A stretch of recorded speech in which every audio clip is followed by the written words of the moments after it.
내 형제가 죄를 범하거든 가서 너와 그 사람과만 상대하여 권고하라. 만일 들으면 네가 네 형제를 얻을 것이요 만일 듣지 않거든 한두 사람 데리고 가서 두세 증인의 입으로 말마다 확증하게 하라.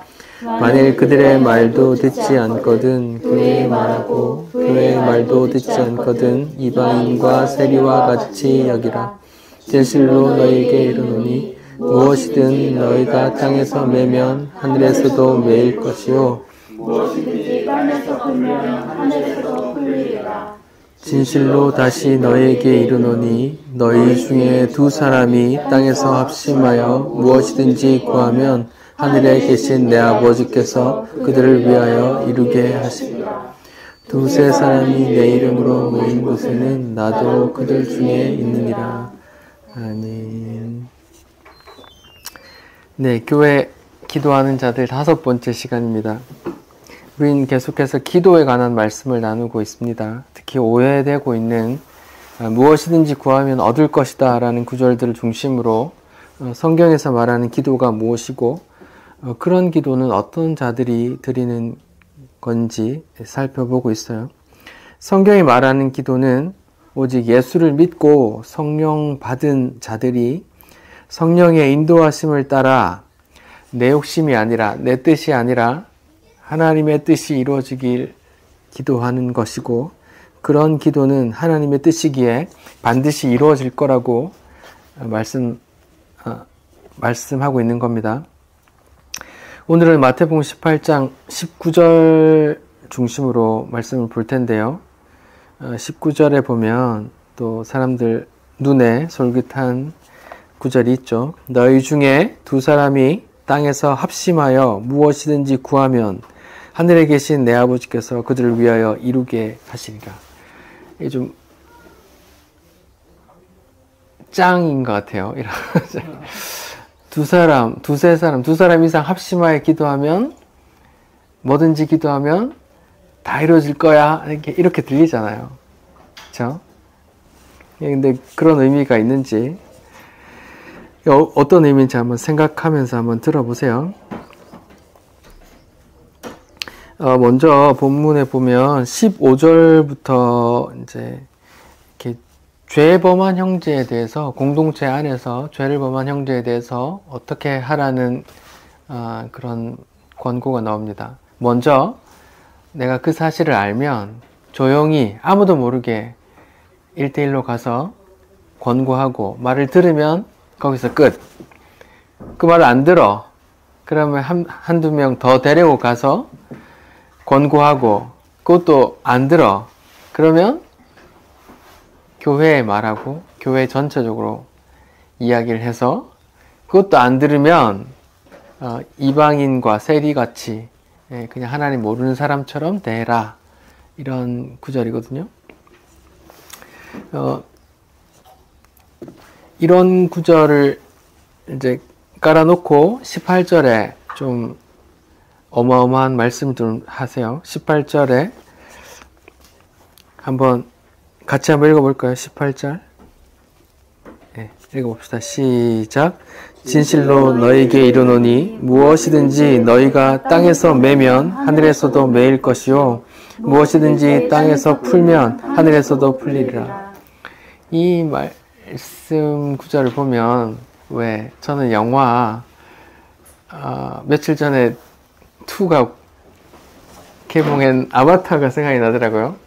땅에서 매면 하늘에서 매일 것이고 땅에서 풀면 하늘에서도 풀린대요. 뭔가 좀 아바타라는 존재가 그렇잖아요.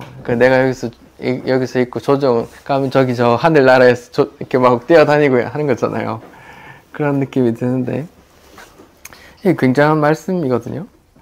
땅에서 내가 뭐 하면 하늘에서도 그대로 같이 이루어질 거라는 마치 이런 어마무시한 말을 한 다음에 그 다음에 너희가 두세 사람 기도하면 뭐든지 이루어질 거야. 이렇게 나와 있단 말이에요. 이것도 좀 대단한 말씀이죠. 간혹 이런 구절을 이제 목사님들이 말 안 듣는 성도들 겁줄 때 사용하시곤 하더라고요. 내 말 안 들으면 내가 지금 땅에서 당신 매버리면 하늘에서도 매어버려. 이 말은 이제 맨다 뭐 푼다라고 하지만 이제 뭐 천국 문을 열고 단다 이런 표현이거든요. 과연 이런 본문이 그런 목사님들이 이용하는 것처럼 자기 말 안 들으면 막 이렇게 어떻게 해버릴 거라는 그런 위협용, 경고용으로 쓸 수 있는지도 한번 생각하면서 들어보십시오. 기독교에서는 오늘 본문을 교회 권징에 관한 근거 규절로 봐요.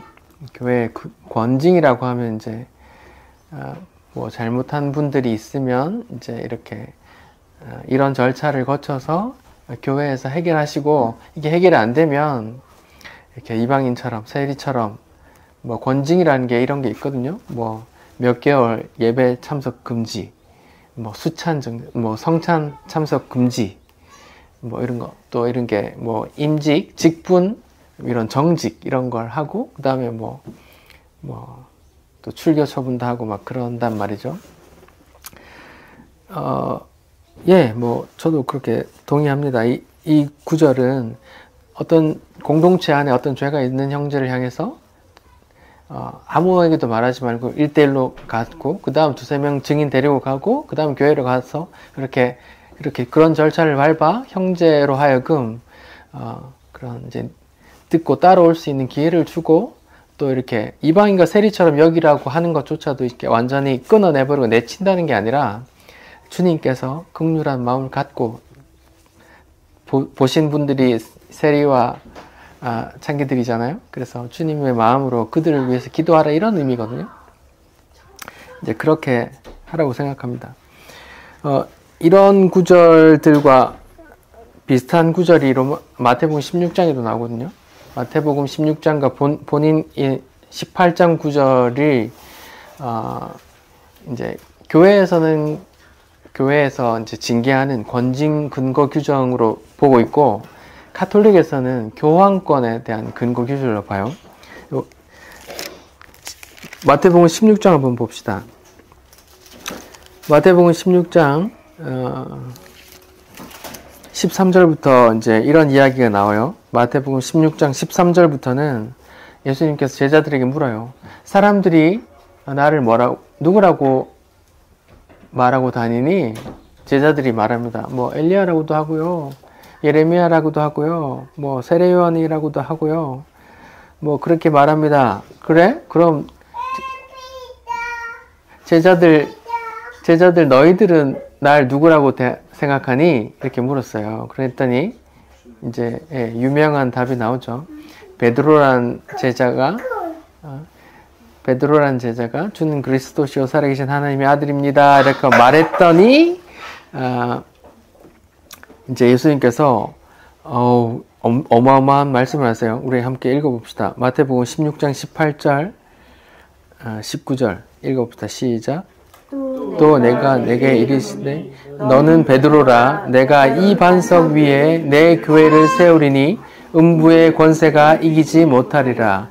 내가 천국 열쇠를 내게 주노니 네가 땅에서 무엇이든지 매면 하늘에서도 매일 것이요 네가 땅에서도 무엇이든지 풀면 하늘에서 풀리리라 하시고, 여기 보면 18장에서도 비슷한 뭐 땅에서 매면 하늘에서 매일 것이고 이렇게 내용이 나오죠.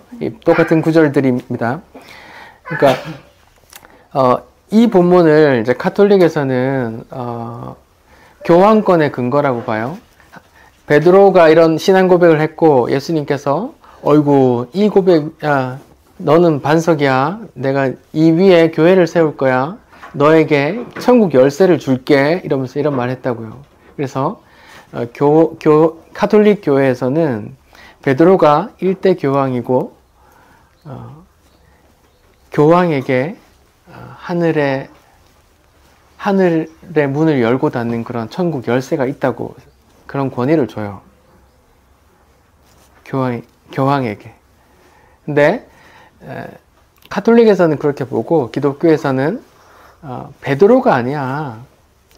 베드로에게 교회를 세운다고 한 게 아니라 베드로가 한 그 고백 위에 교회를 세운단 말이야. 이렇게 생각해요. 그래서 베드로는 교황도 아니고 지금 교황도 필요 없어. 교황이란 존재는 성경에 없어. 그냥 교회에게 준 거야. 천국 열쇠는 교회에 있어. 이렇게 기독교에서는 그렇게 해석해요. 근데 지금 기독교라는 게 가톨릭에서 나왔잖아요. 종교개혁 이후에. 종교개혁 이후에 나왔으니까 이전엔 다 가톨릭 그 세계관이 있었단 말이에요. 그때 이제 일어났던 일이 카노사의 굴욕이라고 여러분 들어보셨는지 모르겠어요. 카노사의 굴욕이라고 1077년 1월에 있었던 사건인데, 그때는 이제 로마 제국이 무너지고 동로마 서로마 이제 나눠져서 신성 로마 제국이라고 하는 그 나라에서 황제가 있었어요. 신성 로마 제국의 황제가 있었는데 하인리히라는 황제가 있었어요. 황제가 그 성직을 임명했어요. 뭐 주교들은. 황제가 주교를 임명할 때 토지 같은 걸 또 하사를 하거든요. 또 그런 걸 하사하기 때문에 이제 임명할 때 황제는 또 그 주교 임명되는 사람한테 또 돈을 받고 막 그래요. 그래서 황제의 권한을 강하게 만들기 위해서 이제 황제가 막 성직 임명을 했는데 좀 이제 부를 위해서, 권력을 위해서 막 남발하고 있었어요. 그때 이제 교황이 이건 안 되겠는데 하면서 황제로부터 그 성직 임명권을 뺏었어요. 그랬더니 황제가 이런 괘씸한 교황이 있나 하면서 황제를 파문시켰어요. 네 교황 인정하지 않겠다고 파문시켜 버렸는데, 그런 교황이 또 그 황제를, 이 사람은 이제 아까 그 천국 열쇠가 있다 했잖아요. 그래 하나님의 나라로부터 파면시켜 버렸어요. 그러면 무슨 일이 생기냐 하면 이 황제는 하나님께서 인정한 왕이 아니야. 그러면 이제 밑에 제후들이, 지방의 군주들이 다른 황제를 세우려고 움직임을 하는 거예요. 그러니까 이 황제가 겁이 난 거죠.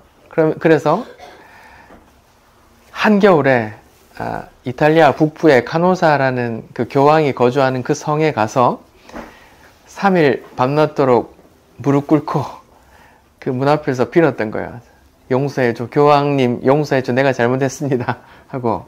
그래서 교황이 3일 동안 그러는 거 보고 네가 잘못을 인정하나 보다 하고 용서해 줬단 말이에요. 그러니까 교황과 황제의 권력 다툼인데, 그 권력 다툼의 이면에 이런 성경 구절이 있는 거예요. 성경 구절이 뭐야? 베드로에게 천국 열쇠를 줬어요. 근데 베드로가 1대 교황이야. 근데 지금 2대 교황부터는 이제 교황을 세웠잖아요. 지금 교황이 프란치스코라는 교황인데 266대 교황이에요. 그러니까 교황에게, 살아있는 그 교황에게 이제 천국 열쇠가 주어졌다라고 계속 부여하는 거예요. 그래서 중세 시대도 물론이고 지금도 가톨릭 교회 안에는 교황의 말을 거스르면 천국 못 간다고 두려워하고, 그래서 교황을 그렇게 절대적으로 따르는 경향이 있어요. 지금도. 근데 기독교에서는 베드로는 교황 아니야. 베드로 위에 교회를 세운 것도 아니고, 베드로가 했던 그 신앙 고백, 주는 그리스도시요 살아계신 하나님의 아들입니다라는 그 고백 위에 교회를 세운다고 하신 거고, 천국 열쇠라는 건 베드로에게 준 게 아니라 그 교회에게 준 거야, 이렇게 말하는 거예요. 좀 다르죠? 그런 게 있다고요. 그러면 이제 기독교에서는 천국 열쇠를 교황이 아니야, 교회에게 줬다고 하는데, 그러면 교회에게 줬다는 게 무슨 뜻일까요? 그냥 쉽게 생각해서 교회, 담임 목사님 혹은 당회, 힘 있는 장로님 말 안 들으면 천국에 못 갈 수 있으니 조심하라는 뜻인가요? 그렇게 해석할 수 있잖아요. 근데 그렇게 해석해버리면 카톨릭하고 다른 게 뭐예요? 똑같죠? 똑같이 그렇게 되는 거예요. 근데 목사님들이 그렇게 하고 있어요. 내 말 안 들으면 지옥 간다 이렇게 말해요. 그건 아니고 그럼 천국 열쇠를 가졌다는 게 무슨 말인지 알아야 될 거 아니에요. 천국 열쇠를 가졌다, 교회가. 그럼 그 말이 무슨 뜻인가 한번 생각해 보자고요. 열쇠라는 건 어디에 쓰는 거예요? 그러면 천국 열쇠를 사용할 뭐가 있다는 거예요? 예, 무슨 문? 예, 천국 문이 있단 말이에요. 그럼 교회가 천국 열쇠를 가졌고 어떤 문이 있다는데, 그럼 문은 또 뭐예요? 문을 먼저 알아야 그 천국 열쇠를 알거든요. 그 문은 뭐예요? 여러분 알고 있는 성경의 문이라는 지식 얘기해 보세요. 양의 문, 양의 문. 예, 예, 맞습니다. 네, 뭐 찬양을 하시는 분은 문들아 머리 들어라 찬양하시는 거고, 지난주 설교를 들었던 분은 문을 두드려야 된다고 하시고, 예, 또 임 집사님은 이제 양의 문이라는 이야기를 했어요. 예, 제가 말씀드리고 싶은 이야기는 그 양의 문이에요. 한번 봅시다. 요한복음 10장이에요. 요한복음 10장을 한번 봅시다. 요한복음 10장 7절부터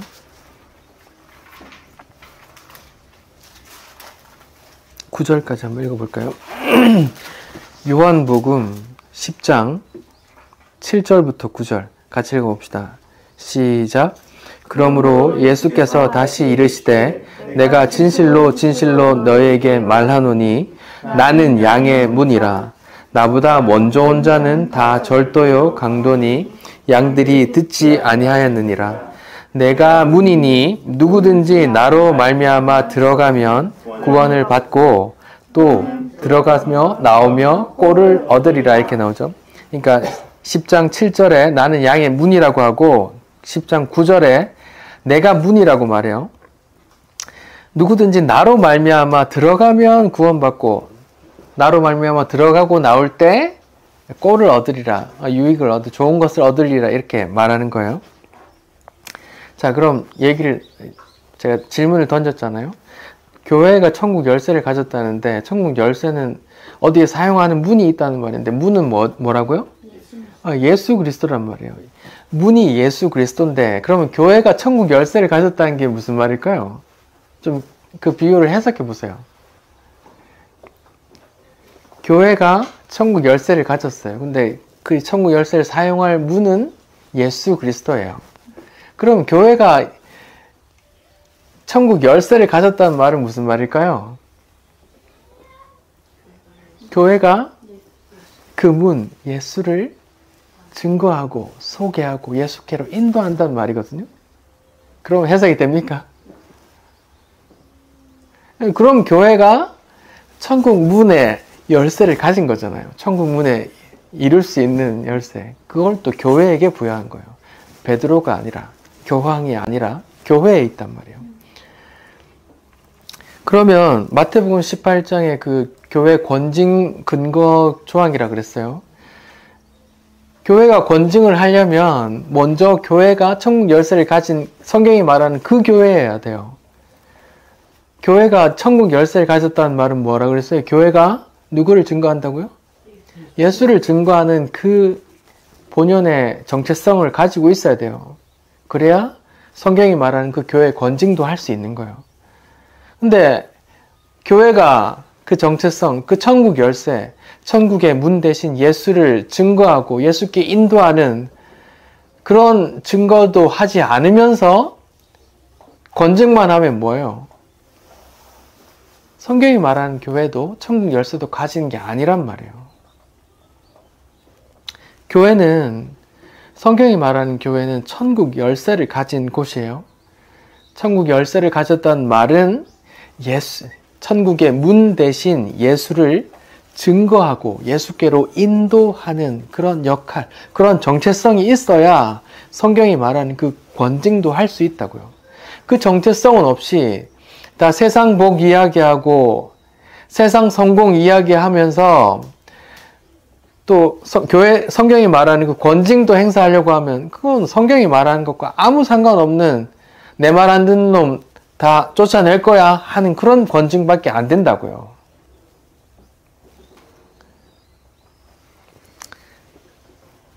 그런 걸 좀 기억해 주세요. 자, 그러면 교회가 천국 열쇠를 가졌다는 것과 교회 그 천국 열쇠를 사용할 그 문, 천국으로 들어가는 문은 예수라는 걸 알았어요. 그게 무슨 의미인지 알았다고요. 그런데 예수님 당시에 천국으로 안내한다는 그렇게 존경받는 사람들이 있었어요. 누굴까요? 예수님 당시에 유대 사람들로부터 저 사람들은 우리를 천국으로 인도할 거야 라고 생각하는 그 사람들이 있었어요. 그 사람들이 누굴까요? 네, 서기관과 바리새인들이었어요. 근데 예수님이 천국의 문 대신 예수님께서 오셔서 그들에게 어마무시한 팩트 폭력, 팩폭을 날려요. 한번 봅시다. 마태복음 23장이에요. 같이 봅시다. 마태복음 23장.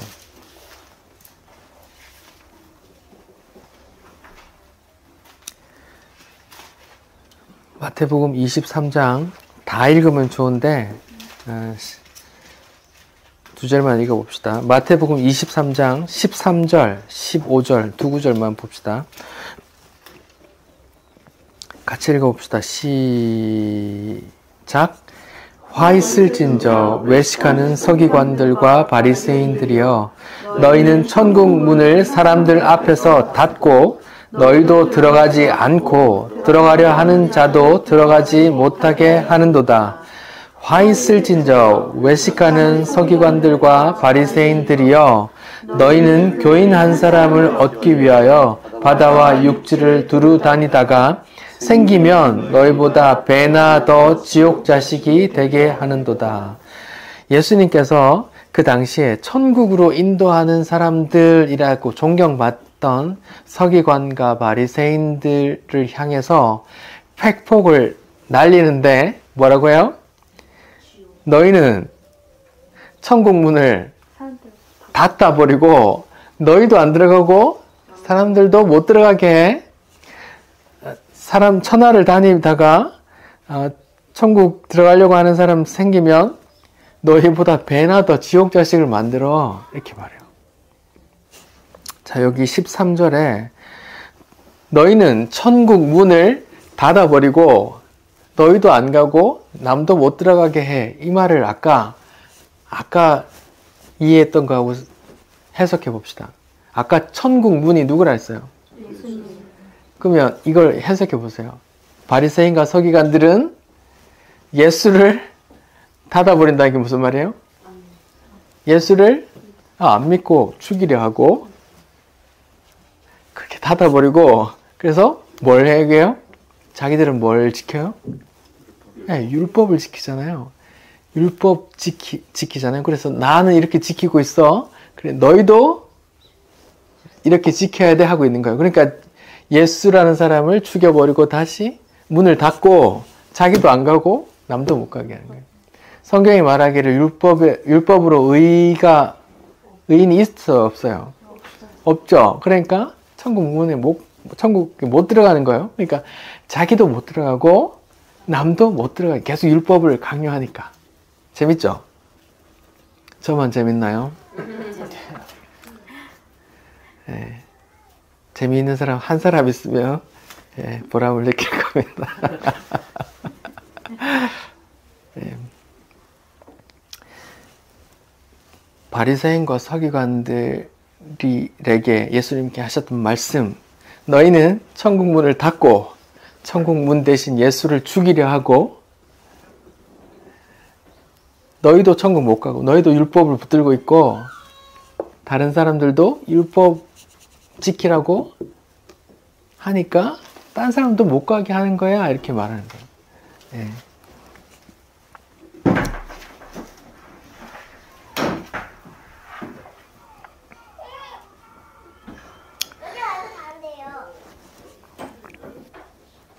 자, 이런 이야기를 또 로마서 3장에는 이렇게 말해요. 우리 로마서 3장 한번 봅시다. 로마서 3장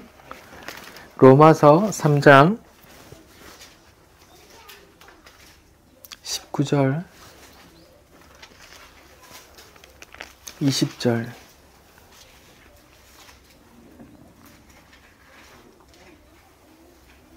그리고 22절 읽어봅시다. 19절, 20절, 22절 같이 한번 읽어봅시다. 시작.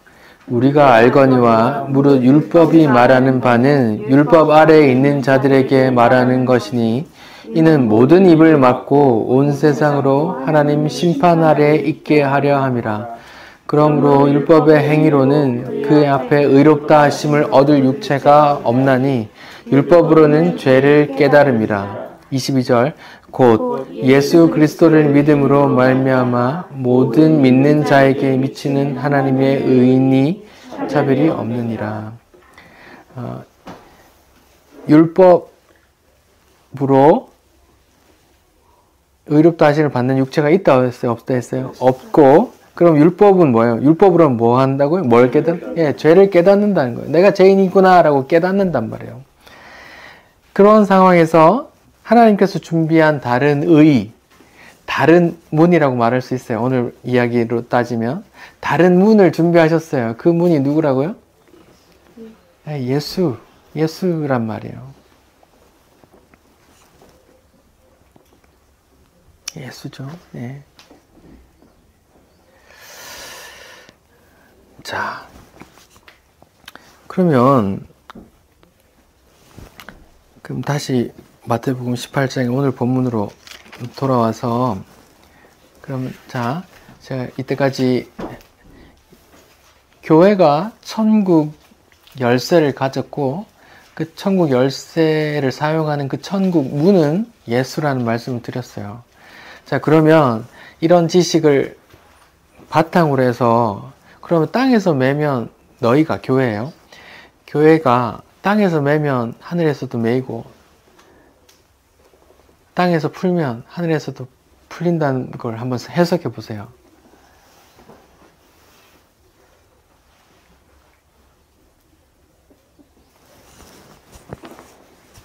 똑같은 말이거든요. 교회가 천국 열쇠를 가졌어. 천국 열쇠를 사용해서 천국 문을 열 수 있어. 그리고 닫을 수 있어. 이런 말이에요. 똑같은 말이에요. 예수 그리스도로 인한 그런 거란 말이죠. 달리 표현하면 그래요. 너희가 땅에서 매면 그 천국 문을 닫으면 하늘에서도 매이고 닫히고 땅에서 풀면 땅에서도 열면 그 천국 문을 열면 하늘에서도 풀리고 열릴 거야 이런 말이에요. 그러니까 단순히 목사님 말 안 듣고 목사님 정책이나 목사님 입장이나 목사님의 정치적인 입장에 동의하지 않는다고 천국 못 간다 이렇게 하는 건 완전히 귀신 신화를 까먹는 이야기란 말이에요. 근데 아직까지 대형 교회, 내노라는 큰 교회들이 아직 그런 논리로 목사님과 당회가 그렇게 권위를 발휘하고 있어요. 교인들은 수천 명, 수만 명 되는 교인들이 그걸 다 그냥 받아들이고 있고, 뭐 교회하고 진짜 교회인지 모르겠어요. 상관없는지. 말씀과 전혀 상관없는 그런 태도와 그런 모습들이란 말이에요.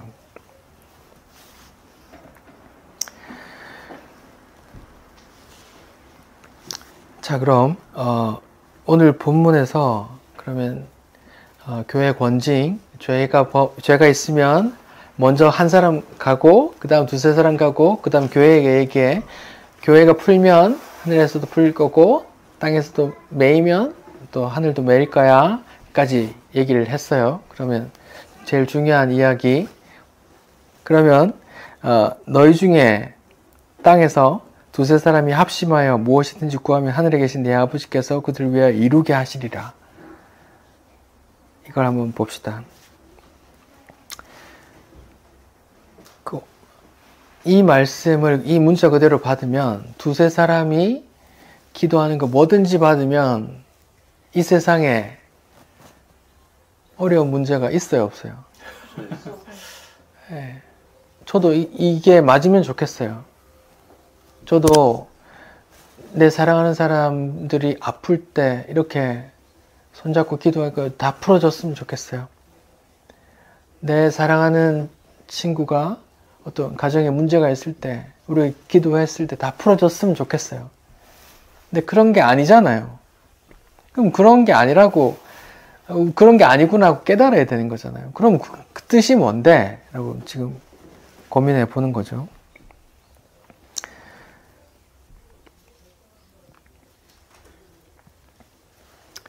여기 18장 20절에 보면 두세 사람인데 어떤 이름으로 모인 두세 사람이라고 그래요?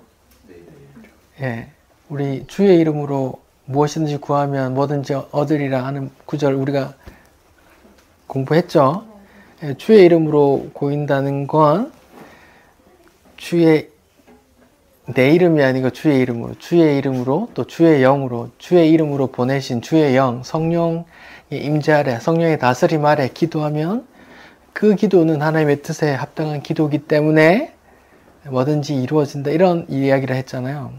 여기도 두세 사람이 내 이름으로 모인 곳은 그 두세 사람은 자기 본연의 개개인이 아니라 다 예수라는 분을 머리로 삼은 그 주의 몸이란 말이에요.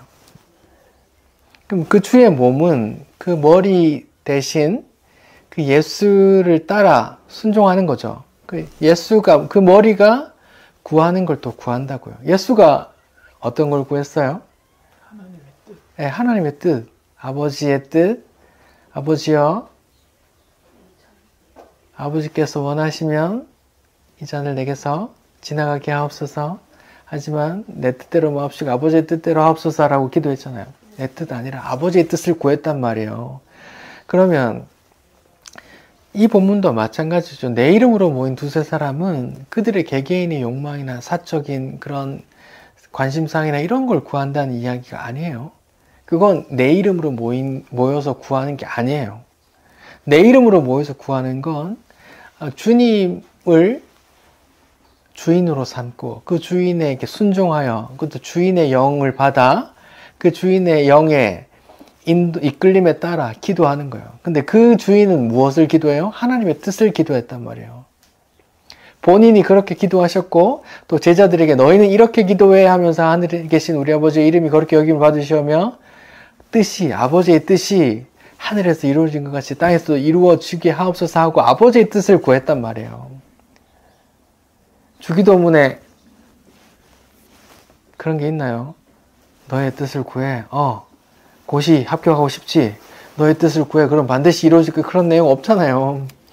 아버지의 뜻이 이루어지길 기도하라고 본인이 그렇게 기도하셨고 또 이렇게 기도해야 하고 그렇게 가르쳐 주셨잖아요. 근데 그런 거하고 관계없이 갑자기 네 원하는 거 다 구해 다 들어줄게 이렇게 나오면 완전히 모순되는 거잖아요. 성경 그렇게 모순되는 게 아니라 그랬죠. 하나라 그랬잖아요. 이제까지 무엇이든지 원하는 대로 구하면 다 이루어질 거야 라는 구절에 조건절들이 있다 그랬죠. 네가 내 안에, 내 말이 너희 안에 거하면 혹은 내 이름으로 구하면 뭐 이런 조건절이 있다고 했잖아요. 그것도 마찬가지고 여기도 그런 내 이름으로 모인 두세 사람이 기도하면 뭐든지 얻을 거야. 여기에 두세 사람은 주의 이름으로 모인 사람들이고 내 뜻을 구하는 그런 기도가 아니란 말이에요. 주의 뜻을 구하는 기도란 말입니다. 주의 뜻이 이루어지기를 기도하는 거란 말이에요. 그것은 하나님의 뜻이기 때문에 반드시 이루어지는 기도란 말이에요. 그건 또. 그럼 하나님의 뜻이 뭔데요? 하나님의 뜻이 뭐예요? 우리 계속 했잖아요. 하나님의 뜻. 한 가지만 말하면 뭐예요? 예수 믿는 것. 요한복음 6장을 한번 찾아봅시다. 요한복음 6장.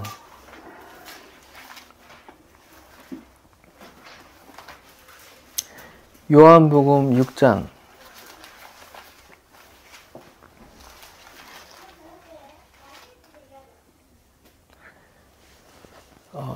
37절부터 40절까지 한번 읽어봅시다. 요한복음 6장 37절부터 40절이요. 시작. 아버지께서 내게 주시신 자는 다 내게로 올 것이요 내게 오는 자는 내가 결코 내쫓지 아니하리라. 내가 하늘에서 내려온 것은 내 뜻을 행하려 함이 아니요 나를 보내신 이의 뜻을 행하려 함이니 나를 보내신 이의 뜻은 내가 주신 자 중에 내가 하나도 잃어버리지 아니하고 마지막에 다시 살리는 것이라. 내 아버지의 뜻은 아들을 보고 믿는 자마다 영생을 얻는 이것이니 마지막 날에 내가 이를 다시 살리리라 하시니라. 여기 나오죠. 아버지의 뜻은 아들을 믿는 자마다 영생을 주고 마지막에 살리는, 부활시키고 구원해내는, 영생을 주는 그런 거란 말이에요. 근데 그 예수 믿는 것, 아들을 믿는 것이 아무나 할 수 있는 게 아니라 37절에 보면 어떤 자가 다 내게로 올 거라 그래요? 하나님 아버지께서 내게 주는 자만 와요. 아무나 올 수 있는 게 아니란 말이에요. 사람들이 내가 가야지 하고 오는 게 아니란 말입니다. 그렇게 교회에 앉아 있어도 하나님과 교회와 상관없는 사람들이 그냥 교회에 앉아 있는 거란 말이에요. 아버지께서 내게 보내준 자만 그 예수를 알고 그 예수께 기도하고 그 예수를 믿고 영생을 얻는 거란 말입니다. 이렇게 생각하면 아버지께서 보내주지 않은 사람, 많은 사람이 교회에 있을 수도 있겠죠. 그런 걸 생각하시란 말입니다. 그러니까 여기서 지금 39절, 40절에 계속 두 번이나 말해요. 나를 보내신 이의 뜻은, 내 아버지의 뜻은 아들을 믿고 믿는 자들을 하나도 빠짐없이 살려주는 거야. 아들을 믿는 자에게 내가 영생을 주는 거야. 이게 아버지 뜻이에요. 하나님 아버지의 뜻이에요. 그걸 기도하는 거예요. 그게 하나님 뜻이래요. 예수를 믿는 거. 예수를 믿는 걸 기도하는 거라고. 천국 문을 여는 거. 천국 열쇠를 행사하는 거예요. 그게 또.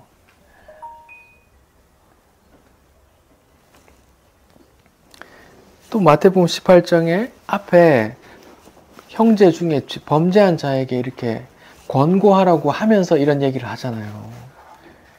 그 형제들을 위해서 기도하라는 거예요. 뭘 위해서? 아버지의 뜻이 이루어지기를. 그 형제가 다시 은혜를 입고 회개하여 다시 예수께 돌아오기를 기도하라는 거예요. 두세 사람이 그런 기도하면 아버지의 뜻이면 반드시 이루어질 거야. 이런 말이에요.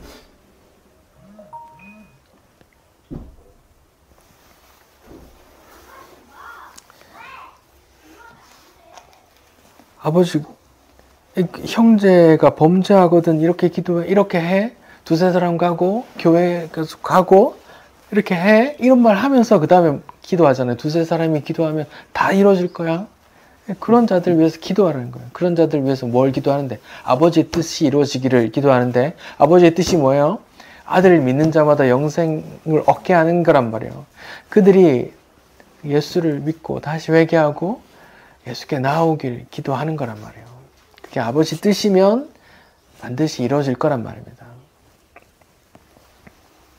같은 내용이 요한 1서에도 나오는데요. 한번 봅시다. 요한 1서 5장입니다. 요한 1서 5장.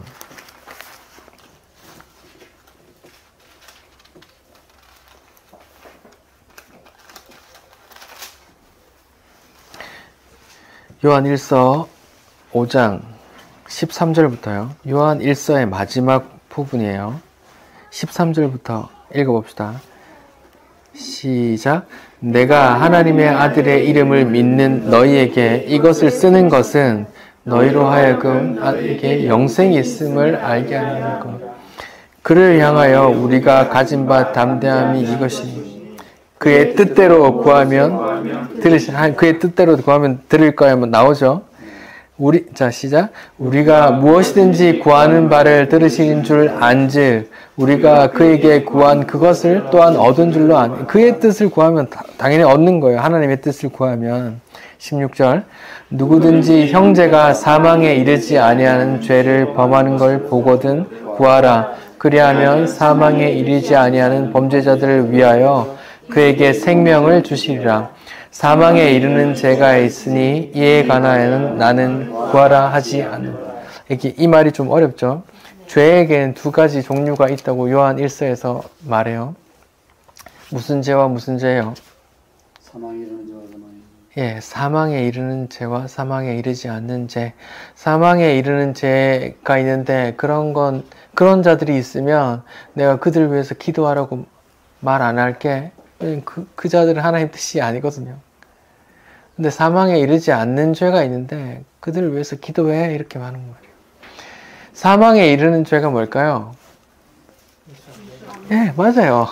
예, 요한 1서 전체 내용이 예수 그리스도가 하나님의 아들이라는 걸 부인하는 자, 그 자들이 에 대해서 계속 얘기하고 있거든요. 그들이 예수 그리스도가 하나님의 아들이 아니다, 구원자가 아니다 라고 말하는 그들이 그렇게 확신하는 그들은 사망에 이르는 죄를 지은 거야 말하는 거야. 근데 하나님의 택한 백성인데 지금 잠깐 그렇게 말하는 경우도 있을 수 있겠죠. 누구처럼? 3번 부인했던 베드로처럼 그런 자들이 있어요. 나중에 돌아오겠죠. 근데 하나님의 진짜 그렇게 사망에 이르는 죄를 진짜 범한 사람들, 예수님 안 믿는 사람들을 위해서 나는 기도하라고 안 해. 그건 하나님의 뜻이 아니거든. 근데 사망에 이르지 않는 죄가 있는데 우리가 다 그래. 형제, 우리가 다 그래. 우리가 다 그렇단다. 우리가 다 그렇단다. 그래서 형제를 위해서 서로 기도해야 돼. 그러면 사망에 이르지 않는 죄 지은 지체들은 다시 생명을 얻을 거야 이렇게 말하는 거예요. 다시 너희가 교회가 천국 열쇠를 행사해. 그런 말이에요. 천국 문이신 예수께 접속해줘. 이런 말이에요.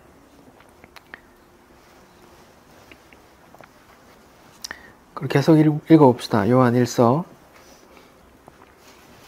18절부터요. 계속 읽어봅시다. 시작. 하나님께로부터 난 자는 다 범죄하지 아니한 줄. 여기서 범죄는 그 사망에 이르는 범죄 얘기하는 거예요. 계속요. 하나님께로부터 나신 자가 그를 지키심에 악한 자가 그를 만지지도 못하느니라. 또 아는 것은 우리는 하나님께 속하고 온 세상은 악한 자의 여기 보면 세교관이 나오죠. 하나님께 속한 자가 있고 온 세상은 또 악한 자에게 공중권세, 에베소서 2장 표현대로 하면 공중권세 잡은 자 아래 있단 말이에요. 사단, 그 자의 지배 아래 있는 자들이 있고 또 하나님의 지배 아래 있는 자들이 있어. 이런 말이에요. 계속요. 20절. 또 아는 것은 하나님의 아들이 이르러 우리에게 지각을 주사 우리로 참된 자를 알게 하신 것과 또한 우리가 참된 자 곧 그의 아들 예수 그리스도의 안에 있는 것이니 그는 참 하나님이시요 영생이시니라. 자녀들아 너희 자신을 지켜 우상에게서 멀리하라. 요한 1서의 마지막 구절이 우상을 경계하라고 하는 거예요. 우상이 뭐라 그랬어요? 누구를 위하여? 예, 자기를 위하여, 자기 뜻을 이루려고 그렇게 살아가는 사람들 다 우상 숭배하고 있단 말이에요. 예수 이름으로 모인 두세 사람은 예수를 머리로 한 사람들이고 자기 머리 다 잘려진 사람들이고 예수를 머리로 한 그 주의 몸이란 말이에요. 다 목배임을 당한 자들, 요한계시록의 표현대로 빌리자면 다 목배임을 당한 자들이란 말은 다 자기가 부인되어져 간다는 말이고, 요한계시록에 그들이 다 이마에 어린 양의 이름을 썼다는 말은 자기 이름 다 삭제되고 그냥 예수라는 이름만 남는다 이 말이에요.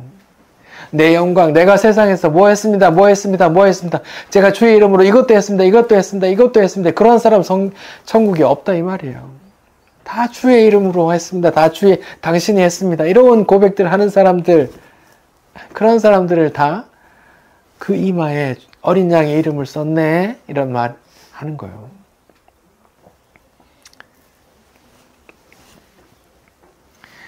같은 말이 나오잖아요. 요한 1서 5장에도 그의 뜻대로 기도하면 다 이루어질 거야 하고, 또 사망에 이르지 않는 죄를 범한 자들 위해서 기도해.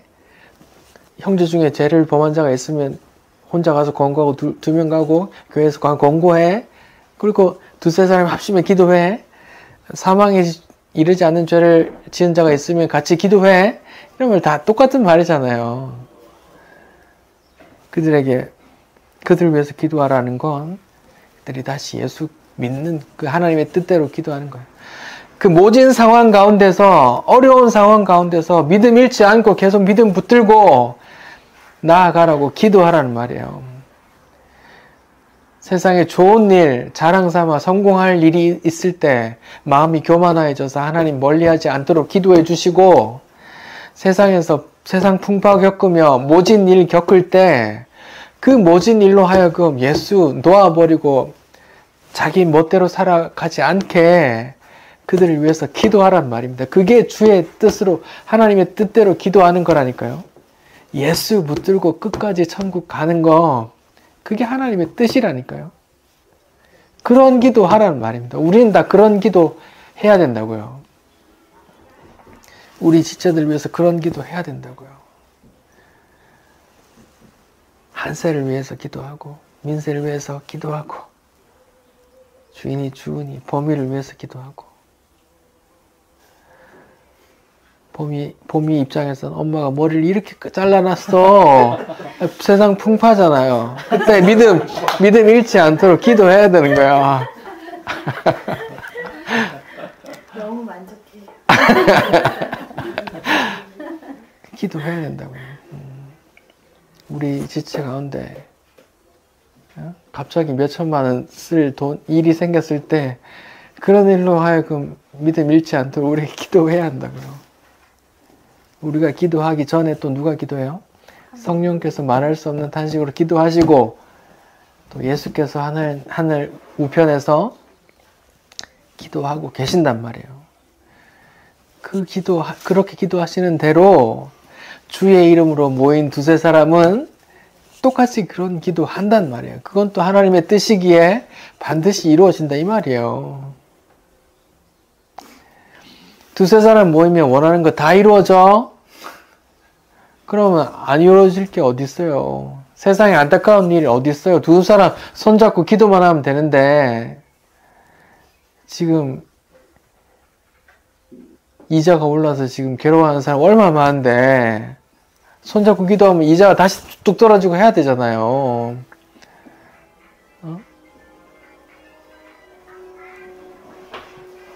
영끌해서 지금 어려운 사람들 많은데,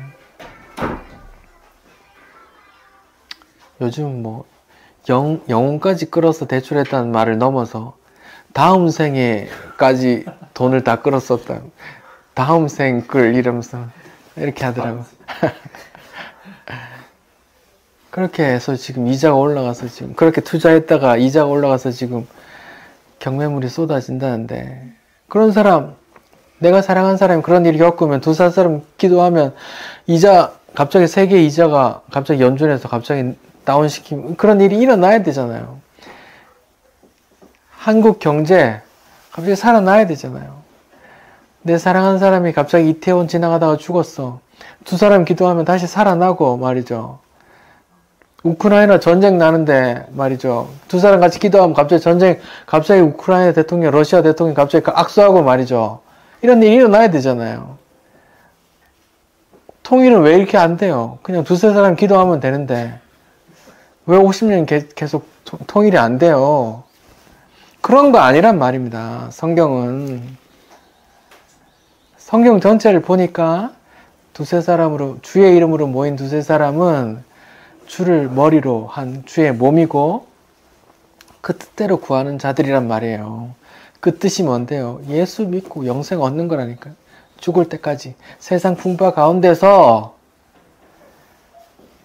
예수 꼭 붙들고 살도록 기도하는 거란 말입니다. 마지막으로 기도의 기도, 성도들이 어떤 기도를 해야 되는지 한번 잠깐 예를 봅시다. 로마서 12장이에요. 로마서 12장입니다.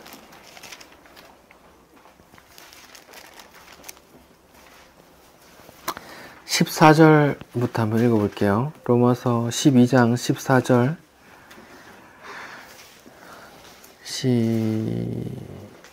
로마서 12장 14절 시작. 너희를 박해하는 자를 축복하라. 축복하고 저주하지 마. 잠깐만요. 나를 이유 없이 미워하는 사람을 위해서 축복할 수 있어요? 그게 안 되기 때문에 뭘 해야 돼요, 우리가? 기도해야 된다니까요. 즐거워하는 15절 시작.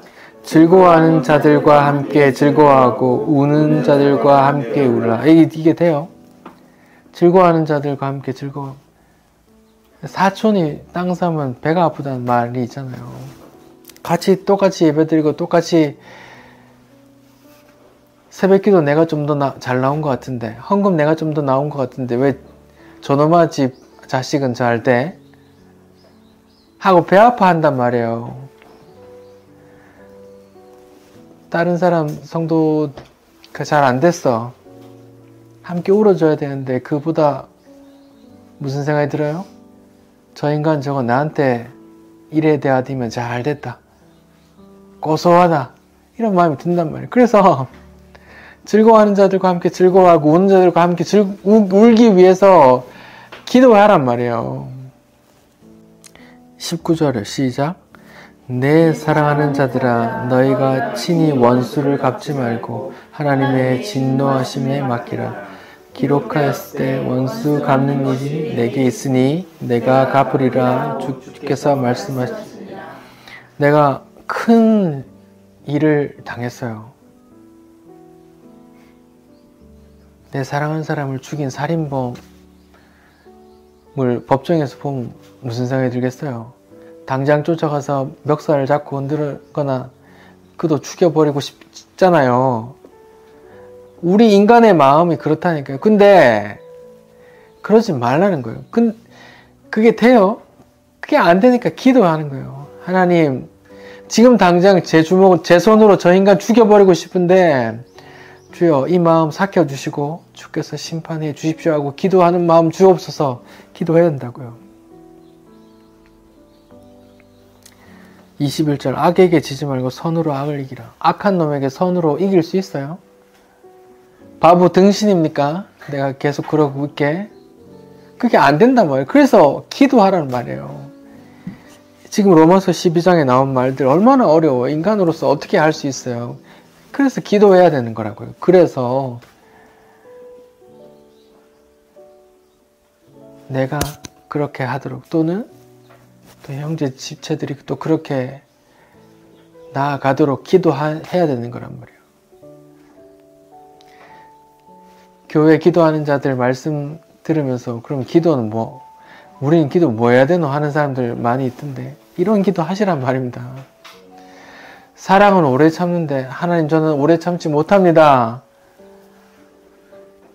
사랑은 교만하지 않는데 주님 저는 교만합니다. 사랑은 자기를 높이지 않는데 저는 자기를 높여요 주님. 그런 게 안 됩니다. 주님 용서해 주십시오. 주님 그렇게 할 수 있게 좀 도와주세요. 이끌어 주세요. 기도하는 거란 말입니다. 불가능하기 때문에 그렇게 기도하는 거란 말입니다. 알겠습니까? 기도합시다.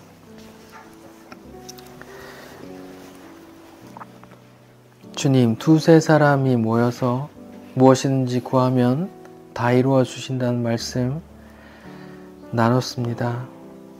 이 말씀 역시도 우리 사리사욕을 위해 무엇이든지 구하면 다 이루어 주신다는 말씀이 아니라 주의 이름으로 모인 사람들, 예수를 주인으로 삼고 자기가 부인되어지며 성령의 이끌림을 따라 하나님의 뜻을 구하는 자들이라는 것을 말씀해 주시니 감사합니다.